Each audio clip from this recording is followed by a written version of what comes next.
السلام علیکم گائز، میں ہوں سی وی آپ دیکھ رہے ہیں سمپل وسپیری۔ انسان کی زندگی میں رشتے درختوں کی طرح ہوتے ہیں۔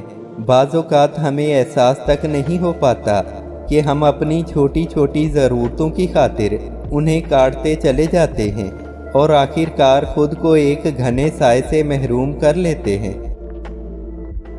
بہت زیادہ میسر رہو گے تو عزت اور اہمیت دونوں کھو دو گے۔ مناسب فاصلوں میں ہی عزت ہے۔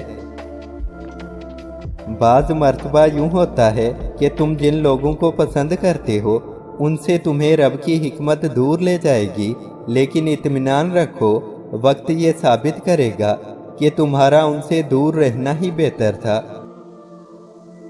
ہم خامیاں تلاش کرنے کے عادی ہو چکے ہیں۔ مکھی کی طرح ہمیں صرف گندگی تلاش کرنے کی عادت ہو گئی ہے۔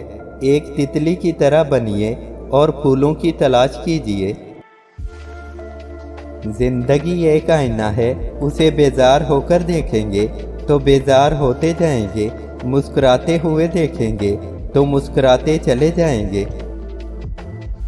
محبت کرنے والوں میں لاکھ دوریاں زمینی فاصلے ہوں، بھلے روز روز بات بھی نہ ہو، تب بھی یہ احساس رہتا ہے کہ کوئی ہے ان کے آس پاس، کوئی ہے دل میں۔ رشتے اور تعلق نبھانا ایک فن ہے جس کے لیے دولت کی نہیں، محض احساس کی ضرورت ہوتی ہے۔ یقین کریں، وہ عورتیں جتنی بھی حسین کیوں نہ ہوں، مرد ان سے محبت کرتا ہی نہیں، بس دکھاوا کرتا ہے۔ پہلی وہ جو بے حیا ہو، دوسری وہ جس سے مرد چھپ چھپ کر ملتا ہو۔ لوگوں کو اپنے پاس موجود ہر چیز کا مت بتایا کریں، کیونکہ ہر انسان کے بس کی بات نہیں کہ وہ خوشی، سکون، صحت اور نعمت دیکھ کر اچھی نیت کا مظاہرہ کر پائے۔